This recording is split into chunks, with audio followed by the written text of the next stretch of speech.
This week on Worldview, the United Nations turns 80, but just who is celebrating? With unending wars, trade turmoil, growing polarization, and no reform in sight, is it time for the United Nations to retire? And how would India be affected?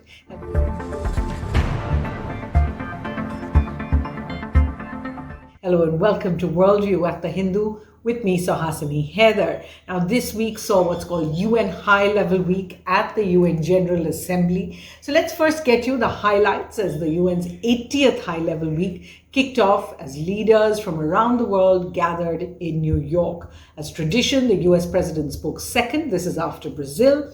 Now, Mr. Trump's hour-long address was actually a rant against the UN, and he brought up both a broken escalator and a broken teleprompter to typify what he thought was wrong with the United Nations. I ended 7 wars, and in all cases they were raging with countless thousands of people being killed. No president or prime minister, and for that matter, no other country has ever done anything close to that. And I did it in just 7 months. It's never happened before. It's too bad that I had to do these things instead of the United Nations doing them.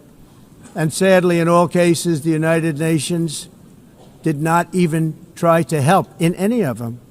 All I got from the United Nations was an escalator that on the way up stopped right in the middle, and then a teleprompter that didn't work. These are the 2 things I got from the United Nations, a bad escalator and a bad teleprompter.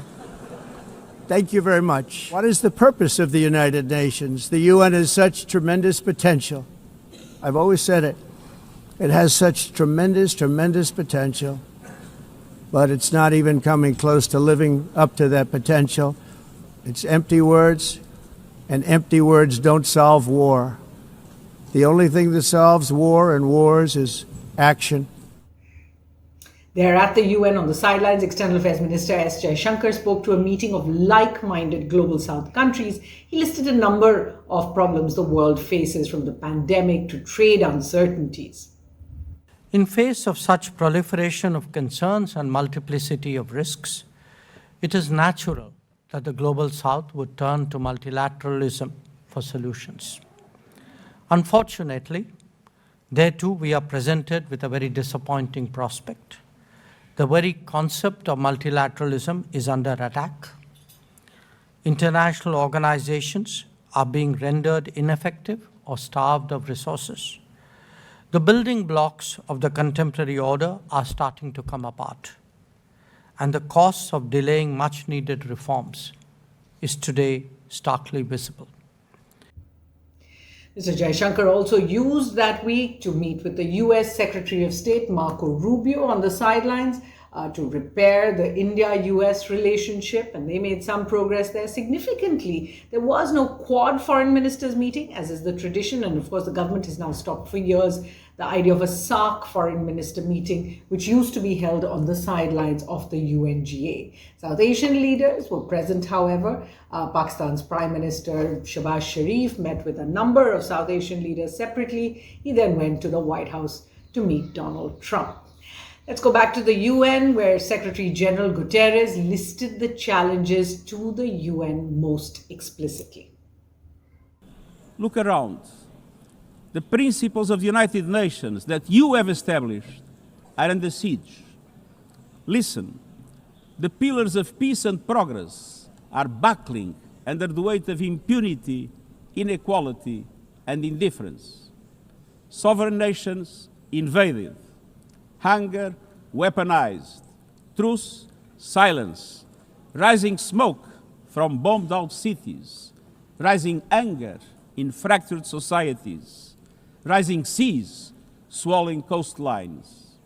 Each one a warning, each one a question.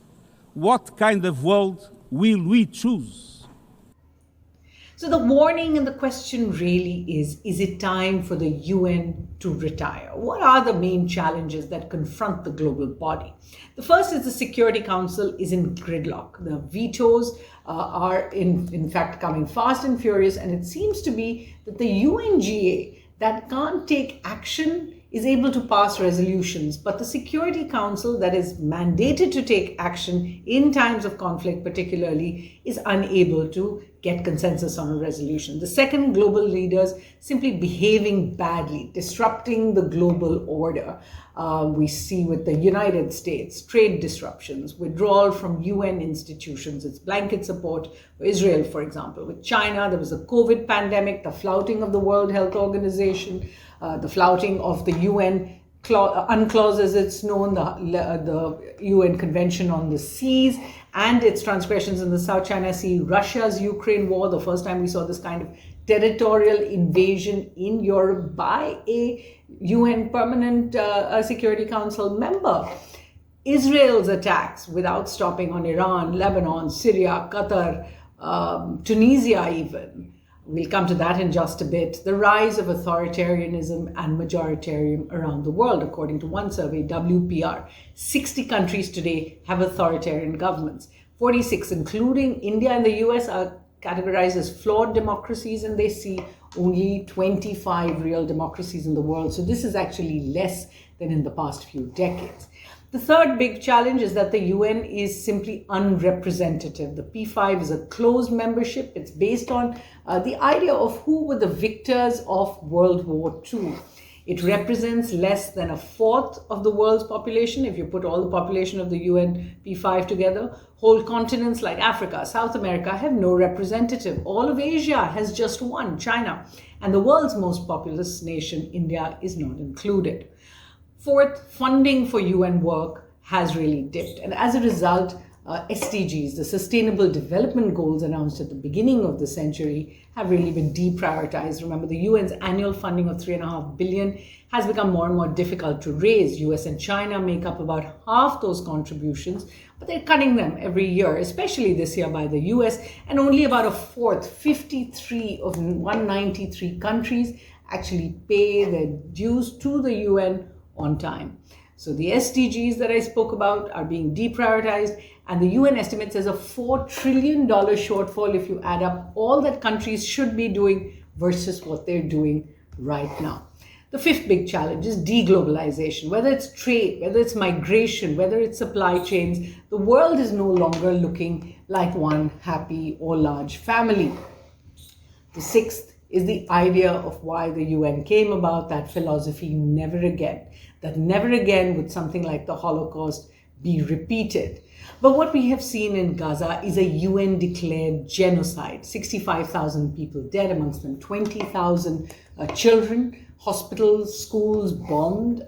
2 million people are being pushed into camps around Gaza, where starvation and disease are rampant. Israel has even banned the UN Secretary General. Palestinian President Mahmoud Abbas could not get a visa to attend the UNGA, had to address the assembly by video link, even though there a dozen countries, including the UK, France, etc., decided to join the majority that has recognized Palestine. So more than 3/4 of the UN now recognizes Palestine.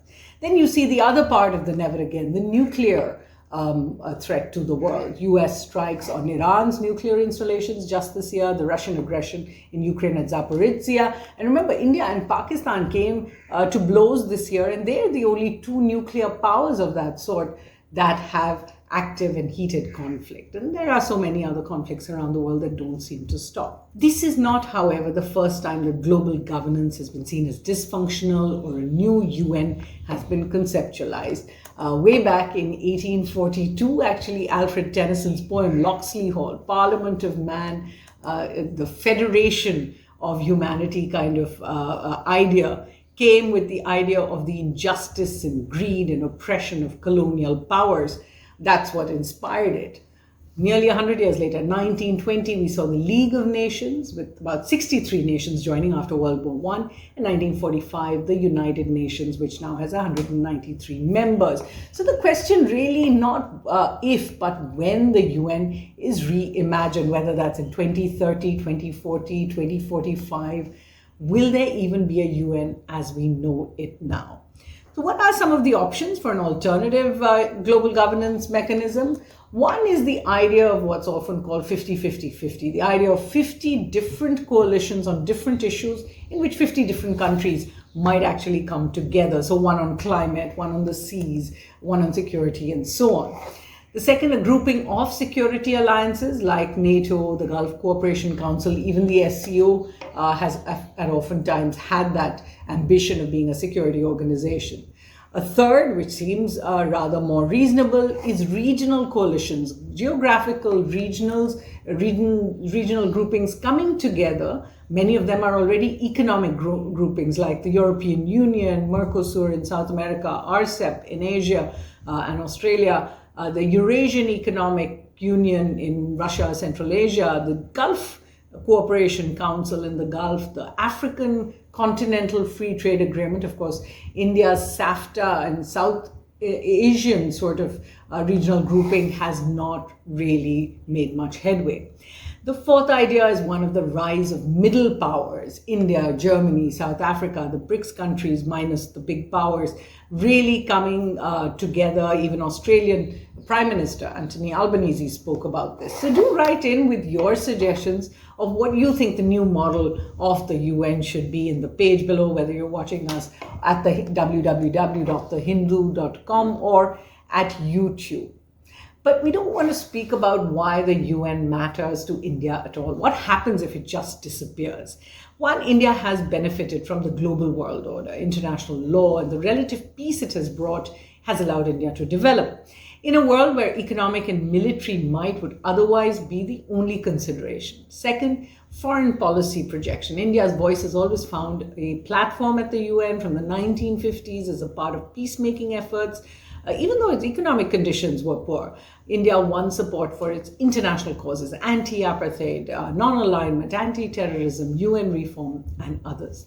The third, India has fought its battle against terrorism at the UN for decades, while its proposal for the Comprehensive Convention on International Terrorism hasn't moved ahead since 1997. The banning specifically of Pakistan-based groups, severely cutting funding, travel bans, etc., has made a dent. And since 2001 in particular, the global war on terror announced there, India's fight against terrorism has also won it a lot of political support internationally.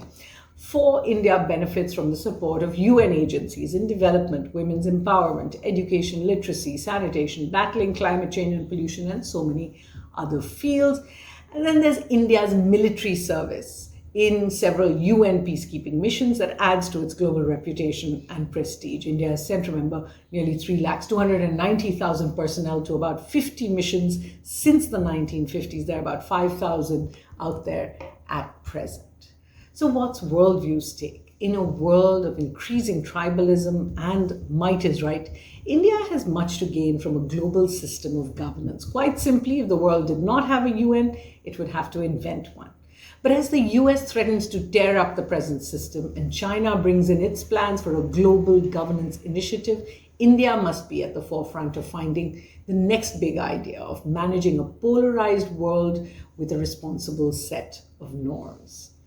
Time for some Worldview reading recommendations, and I'm proud to bring you this next one. This is a book called India's Tryst with the World, Rethinking India. It's a series book by Salil Shetty and Salman Khurshid, and it has essays by former Prime Minister Manmohan Singh, former Vice President Hamid Ansari, Foreign Secretaries, NSAs Menon, Saran, Nirupama Rao, and there is a chapter by me in it. It's called Repairing India's Relationships with Its Neighbors. So I hope you get this book, and I really hope you will send me some feedback on the chapter I've written about India's neighborhood.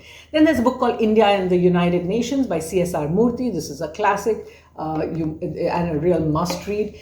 Indian minister who was formerly a diplomat and was there at the helm at the UN when India was a Security Council member in the 2010s, has written a book called Perilous Interventions, the Security Council and the Politics of Chaos. Hardeep Singh Puri is the author. A new book coming out, which I have heard great things about. I haven't read it yet, but I really do hope to read it. It's called Peacemaker.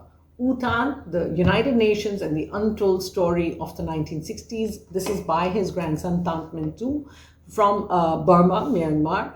And this really promises to be a very, very exceptional book. A book called Politic Shock, Trump, Modi, Brexit and the Prospect for Liberal Democracy by Meghna Desai. He has now passed very recently, but this is a book worth reading again. It's from 2019 or so.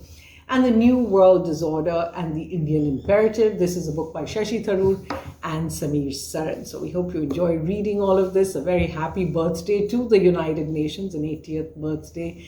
But there's so much more to talk about here. We hope you do join us again here on Worldview from the team. Thanks for watching.